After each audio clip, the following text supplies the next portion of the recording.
time with the defensive play. Now finds Jalen Green. Oh, my goodness! He did it! Oh! The Jazz turn it. Oh! Cam Whitmore. Şengün goes coast to coast. Oh! Here's Williams. Here comes both teams. Here comes Rocket Security. And we got a score. RedNationBlogga back with another video. The Houston Rockets, for the second time, back-to-back games. There was a postponement in between games in the Atlanta game. But for the second time at back-to-back games, the Houston Rockets defeat the Memphis Grizzlies. This time at the Toyota Center after beating them at Memphis the other game. This was a phenomenal game. Like, just being a fan of basketball, and it was stressful. It was a lot of anxiety. It was a lot of adrenaline wanting the Rockets to win. In the last quarter of this game, it was phenomenal hoops. Whether it was some Desmond Bain, Jaren Jackson Jr., Ja Morant, Jalen Green, Fred VanVleet, Amen Thompson. This game was phenomenal. Both teams put it all on the line. Both teams gave it everything that they had. And as a basketball fan, as a basketball purist, regardless of the outcome, that's what you love to see.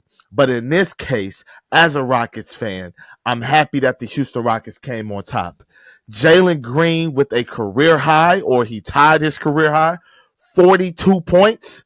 What? Unbelievable. And this is all that I've wanted to see from Jalen Green. This is what I have been saying since the beginning of this season. This is what I wanted him to expound on in last year in the month of March into this season.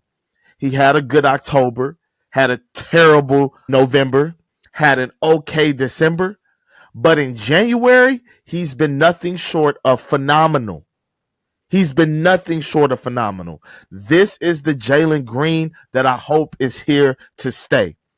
He provided everything. This is going to sound like a repeat of the last video that I did if you watched it. This is going to sound like a literal repeat analysis. But he got Houston started with the scoring. He didn't disappear. In the middle, he stopped runs, or he got the team kind of back within 3, within 4, within 6, within 8. He got the team back where they needed to be.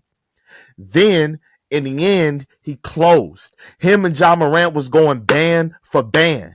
Ja Morant go down.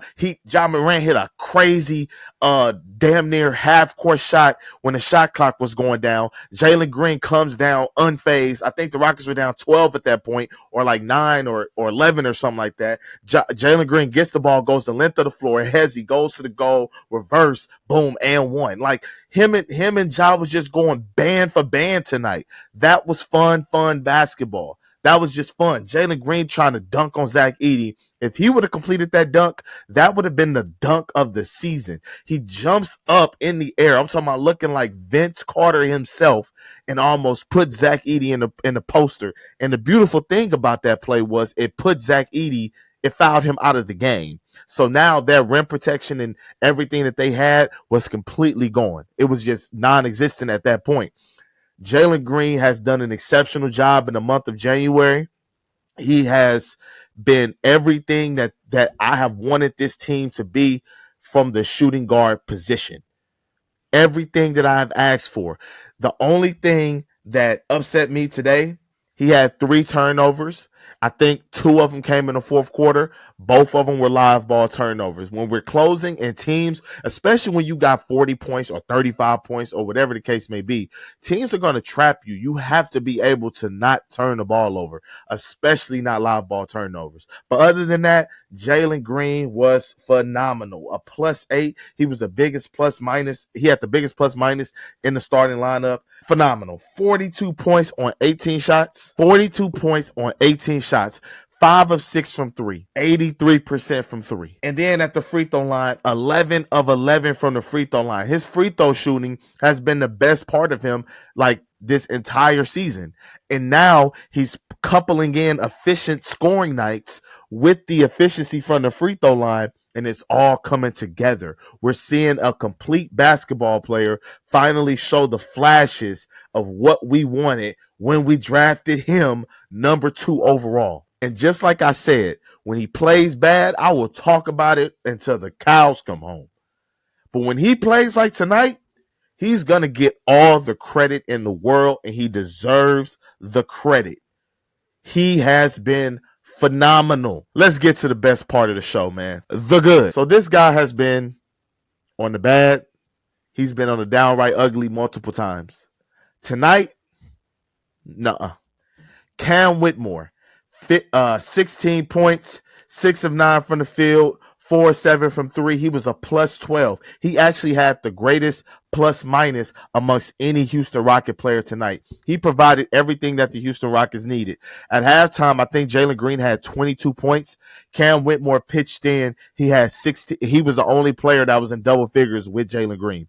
And then every time the Rockets kind of got in trouble and the ball found its way to Cam Whitmore, he delivered. It was a stretch where the game was kind of getting away from the Houston Rockets, and the Memphis Grizzlies was kind of pulling away and putting consecutive buckets together. And I think they went up by as much as 12 or 13. Cam hit a 3.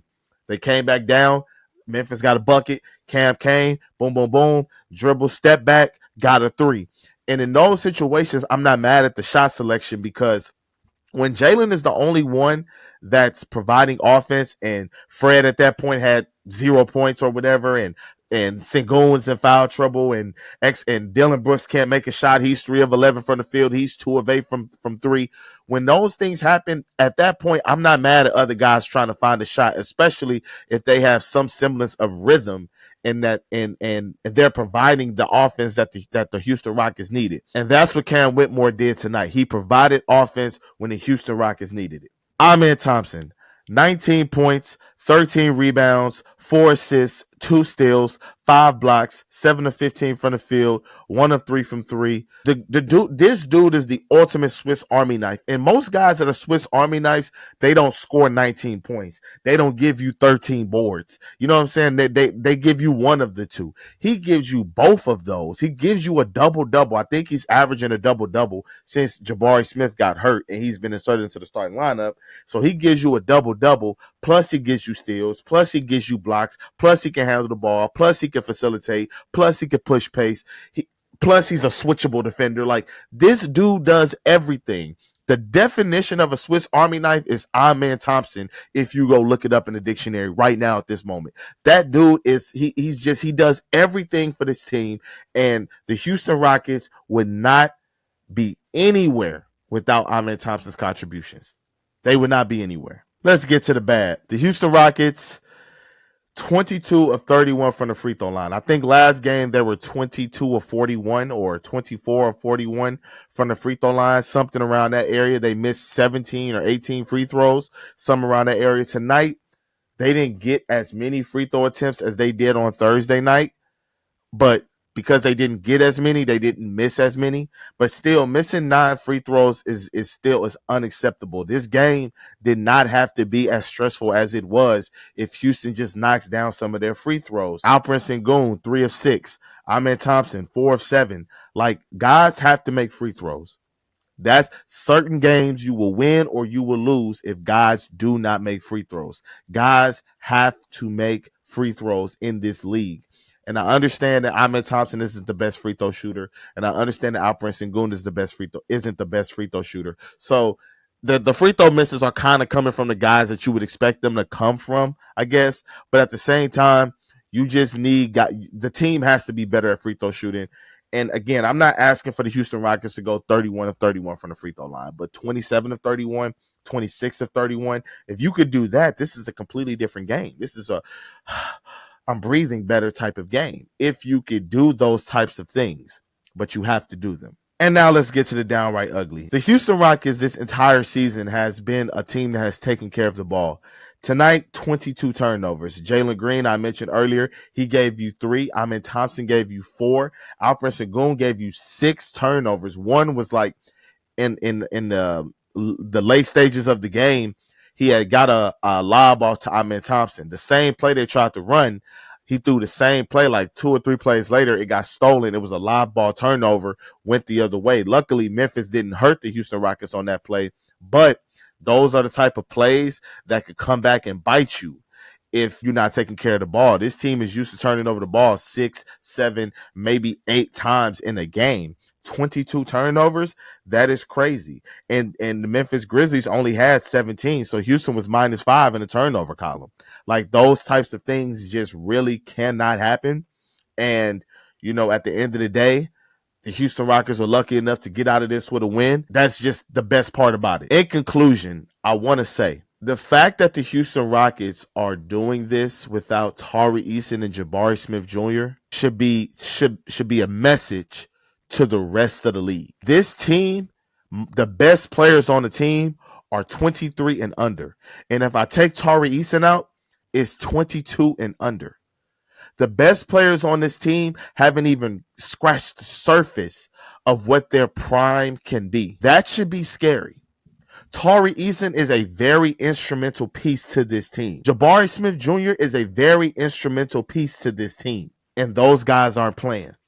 And you know the last thing that I didn't even mention, the last person that I didn't even mention, Reed Shepherd, the number 3 overall pick, is not contributing to this team in the way that he should. If Reed hits his ceiling, if Jabari hits his ceiling, if Tari Eason can get over these injuries, this Houston Rockets team has the makings to do something really, really special. In the last era, in the James Harden era, we didn't have this many lottery picks running around. We didn't have this many young guys to grow with James Harden. Every year, the Houston Rockets had to make a trade or a free agent signing on the margins, or they were drafting in the 20s or something like that. They never had the luxury of having multiple top 5 picks, top 3, top 4 picks. Now they do. They have them all up and down the roster. This is going to be a special team in the future. You heard it here first. As always, guys, thank you for watching. Please like and subscribe if you haven't already. Thank you guys so much for tuning in. Leave a comment below. Let me know what I missed. Let me know what I didn't miss. Let me know what you agree with. Let me know what you didn't agree with. As always, guys, thank you for watching. RedNationBlogga out.